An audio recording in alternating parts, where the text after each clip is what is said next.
Praise the lord. మన పరిశుద్ధుడు రక్షకుడు యేసుక్రీస్తు వారి శక్తి కలిగిన నామమున ఈ రోజున దేవుని వాక్య ధ్యానమునకు ప్రతి ఒక్కరికి మన దేవుని పేరట ప్రైజ్ ది లార్డ్. లోకంలో ఏ మూలకు పోయినా సరే నీతిమంతుడు అనేటువంటి మనుషుడు కనపడ్డు. ఒకవేళ ఎక్కడో త్వరలోనో లేకపోతే ఏ గుహలోనో దొరికింది అనుకోండి, లేకపోతే ఏ పాతాళ లోకంలో దొరికింది అనుకోండి, లేకపోతే మన మధ్యలోనే ఉన్నాడు అనుకోండి, ఆ ఉన్నటువంటి మనుషుడికి దేవుడు ఖచ్చితంగా ఉంటాడు. దేవుడిని ముందు పెట్టుకొని నడుస్తూ ఉంటాడు. ఈ నడిచే మనిషి నీతిమంతుడు అయినప్పుడు దేవుడు ఎందుకు? మొదటే నీతిమంతుడు, ఈ నీతిమంతునికి దేవుడు ఎందుకు?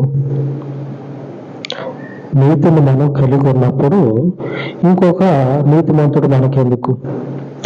మనుషుడే నీతిమంతుడు అయితే ఆ మనుషునికి వేరొకరు అవసరం ఏమొచ్చింది? అవసరమే లేదు. యేసు ప్రభు వారు చెప్తా ఉన్నాడు. యేసు ప్రభు వారు నేను లోకంలో నీతిమంతుల్ని పిలవటానికి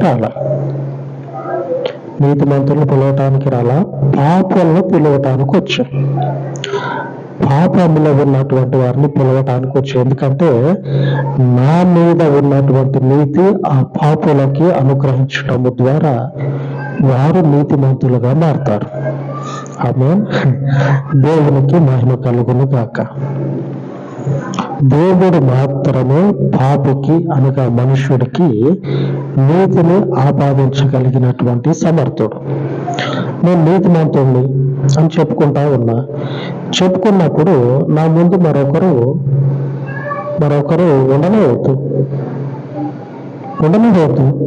ఎందుకు మరి? ఇంకొకళ్ళు నా ముందు ఉంటే నేను నీతిమంతుని ఎట్లవుతా?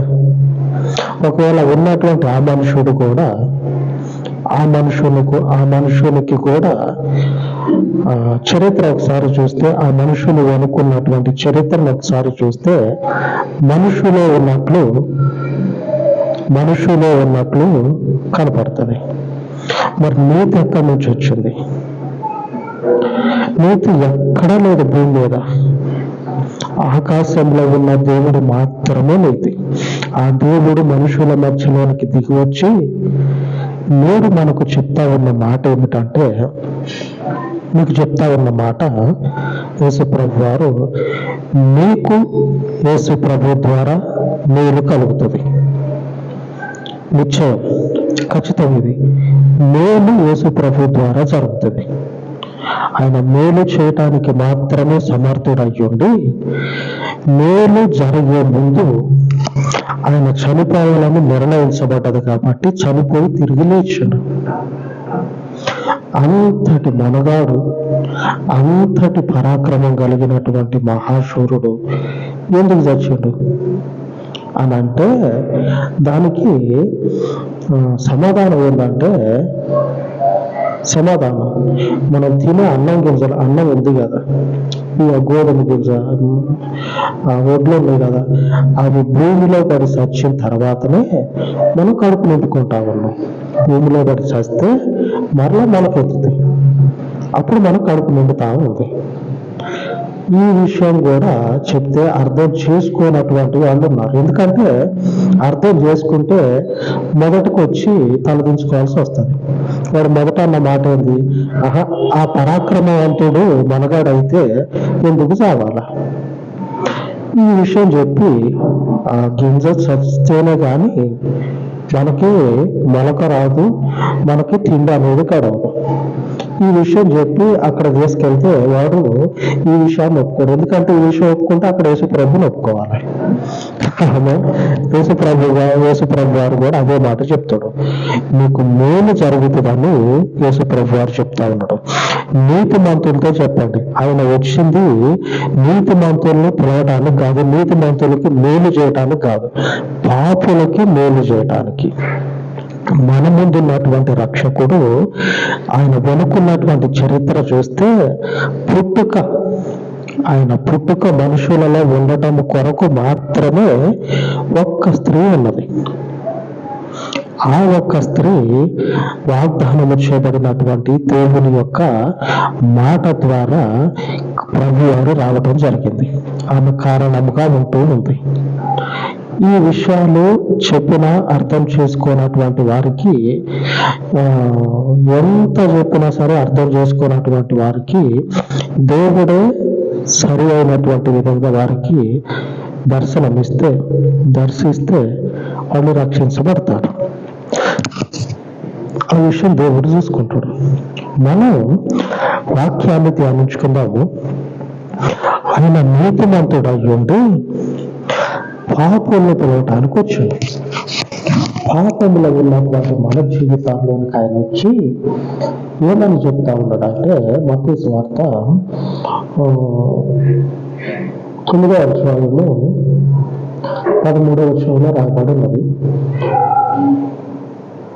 అయితే నేను పాపులను పిలువ వచ్చితిని గాని నీతిమంతులను పిలువ రాలేదు కనుక కనికరమునే కోరుచున్నాను గాని బలులు కోరను అని వాక్య భావం ఏమిటో మీరు వెళ్ళి నేర్చుకోనని చెప్పాను. ఈ మాట చెప్పింది ఎవరికంటే, ఇప్పుడు దాకా మనం చెప్పుకున్నాం కదా, అంగీకరించిన వాడు మహాపరాక్రమం కలిగిన దేవుడు అని చెప్పుకుంటారు కదా. మరి ఆ పరాక్రమం కలిగిన దేవుడు వీడికి వచ్చింది అనేటువంటి వాళ్ళకి యేసు ప్రభు వారు ఈ మాట చెప్తా ఉన్నారు. ఇక్కడ కూడా మనం చెప్పుకున్నాం కదా, ఆ విషయాన్ని వాళ్ళకి అర్థమయ్యేటట్టు చెప్పినా సరే ఒప్పుకున్నారనుకోండి, కళ్ళకు కనిపించేటువంటి ఈ విషయం ఉంది కదా, మనం ఒడ్లు అనేది భూమిలో చల్లుతాం, ధాన్యం గింజలు ఒడ్లు చల్లుతాం. చల్లిన తర్వాత కొన్ని రోజులకి మనకు వస్తుంది. చనిపోతేనే కదా వస్తుంది మనకు. యేసు ప్రభు వారు కూడా మనుష్య కుమారునికి రాయబడినట్లుగా మనుష్య కుమారుడు పోతా ఉన్నాడు, కానీ ఎవరి ద్వారా పోతూ ఉన్నాడో ఆ మనుషులకి శ్రమ అని చెప్తున్నాడు. అంటే ఆయన గురించి ఏమని రాయబడ్డది? ఆయన చనిపోవలసింది, అలాగనే తిరిగి లెగవలసింది. ఎందుకంటే తిరిగి లెగవడం ద్వారా ఆయన ద్వారా అనేకులు, నీతిమంతులు కాదు అనేకులు పాపులు ఆయన నీతిలోనికి అడుగు పెడతారు.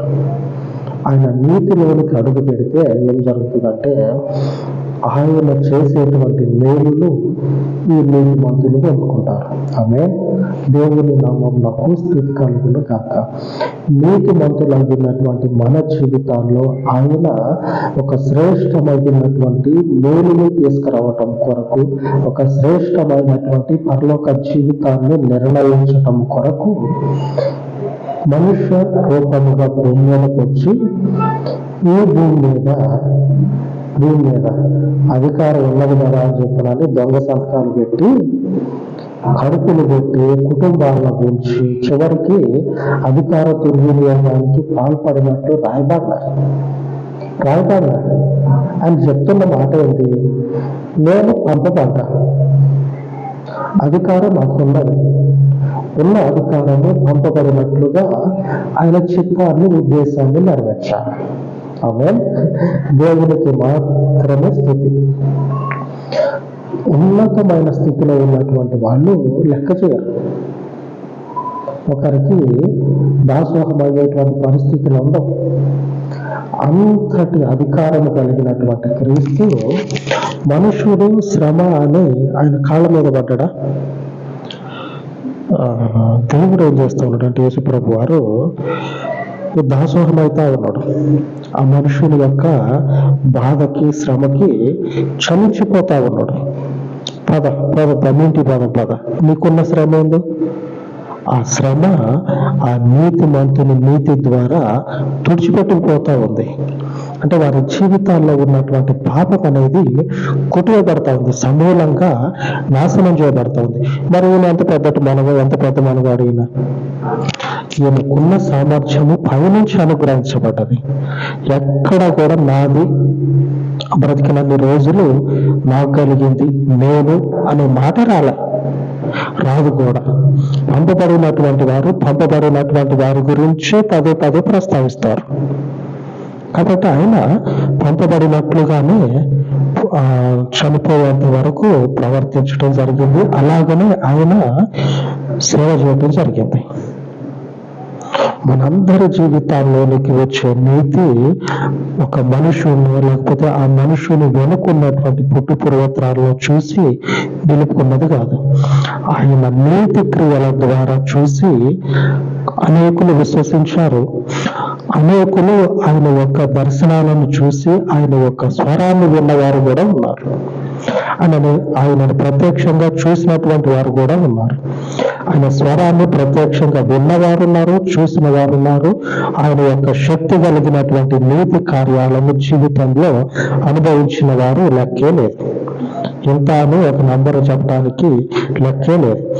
అనేకులు, లెక్కకు మించినటువంటి వాడు. లేఖనంలో చెప్పబడ్డట్టు అబ్రహాము సంతానము సముద్రపు ఒడ్డున ఉన్నటువంటి, సముద్ర ధరలో ఉన్నటువంటి ఇసుక రేణువుల వల్ల విస్తరిస్తా ఉన్నది.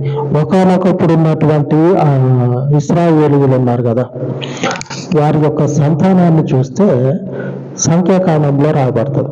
ఫలానా మనుషులు ఇంతమంది జనాభా లెక్కలు తీస్తే వీళ్ళు ఎంతమంది ఉన్నారు అని లెక్క వస్తుంది. కానీ నేటి దినాన లెక్క అనేది లేదు, ఉండదు కూడా. ఎందుకంటే ఆయన చెప్పినటువంటి మాట ఆయన చిత్తానుసారంగానే జరిగించుకుంటూ పోతాడు. తుఫాన్ వస్తుంది, సరే వస్తుంది కదా అని చెప్పినని మన అందరం మన పనుల్లో మనం ఉండి అన్ని చేర్చుకుంటా ఉన్నాం. ఎక్కడ ఇల్లు కొట్టిపోతుందా అని చెప్పినని సురక్షితమైన ప్రాంతానికి పోతా ఉన్నాం. ఆ వచ్చే తుఫాను, అరే వీళ్ళు కట్టుబాట్లు, ఈ తిండి తిప్పలన్నీ మానేసి ఉన్న కట్టుబాట్లన్నీ అలాగనే ఉన్న కొద్దిపాటి తిండి గింజలు అయ్యేతే అన్ని సర్దుకుంటా ఉన్నారు కదా అని చెప్పినని వచ్చే తుఫాను ఆగిపోతుందా? కొంచెంసేపు జాగ్రత్త పడేటువంటి వారిని చూసి ఏ మాత్రం కూడా ఆగదు. ఆయన వాక్యము కూడా ఆయన చిత్తానుసారంగా జరిగించుకుంటూ పోతూనే ఉంటాడు. ఆయన మాట ఏదైతే ఉందో ఆయన తోవలో ఆ మాట జరుగుతూ పోతూనే ఉంటది. దేవుని వాక్యము పాపులైనటువంటి మన జీవితాల్లోనికి వచ్చి ఎందుకు నిలబడ్డదంటే నీతిమంతులుగా మార్చటమే కాకుండా ఆ నీతిమంతులకు దేవుడు చెప్తూ ఉన్న మాట మీకు మేలు కలుగుతుంది. మీకు పాపికి మేలు అడగలుగుతుంది. మొదటే పాపంలో ఉండి శాపాలలో ఉన్నటువంటి వారికి ఎటువైపు నుంచి నెమ్మది వస్తుంది? ఒకసారి ఆలోచన చేస్తే శపించబడినటువంటి వారు, శపించబడినటువంటి కుటుంబాలు, శపించబడినటువంటి మనుషులు అనే పరిస్థితుల్లో తొంగి చూస్తే వాళ్ళ జీవితాల్లో ఎంత మేలు అనేది చెప్పుకోవడానికి ఉండదు. ఏ వైపు చూసినా సరే ఆ కుటుంబంలో ఎంత మేలు కనపడట్లా అని చెప్పుకోవటానికి ఎంత ఉండదు. చెప్పుకుందామంటే పాపుల జీవితాల్లో మేలు ఎక్కడి నుంచి జరుగుతుంది? దేవుడు మాత్రమే ఆ పాపుల యొక్క జీవితాలను తిప్పగలిగి, నీతి వైపు తిప్పగలిగి, ఆయనకున్నటువంటి నీతి చేత తిప్పగలిగి ఏం చేస్తాడంటే వారికి నీతిని ఆపాదించి ఆ నీతి ద్వారా వారి జీవితాల్లో దేవుడు మేలు చేస్తాడు. ఆయన చెప్తూ ఉన్నటువంటి ఈరోజు వాగ్దానము యెషయా గ్రంథము 3వ అధ్యాయము 10వ వచనం. నీకు మేలు కలుగునని నీతిమంతులతో చెప్పుము, వారు తమ క్రియల ఫలము అనుభవించరు. ఈ వచనంలో మన ఈరోజు వాక్యము మీకు మేలు కలుగునని నీతిమంతులతో చెప్పండి. ఈ నీతిమంతులు మనుషుల ద్వారా నీతిని సంపాదించుకున్న వాళ్ళు కాదు. మొదట మనం చెప్పుకున్నట్లుగా నీతిమంతుడు అనేటువంటి వాడు దేవుని ద్వారా నీతిని సంపాదించుకుంటే ఆ దేవునికి కూడా వెనుక ఉన్నటువంటి వాళ్ళు సాధారణమైనటువంటి మనుషులే అని వాళ్ళ యొక్క జన్మపత్రం అంటారుగా, వాళ్ళకు ఉన్నటువంటి ఆ చరిత్ర అంటారుగా, దాన్ని చూస్తే తెలిసిపోతుంది. మరి మనుషుని ద్వారా మనుషునికి నీతి ఎక్కడి నుంచి కలుగుతుంది?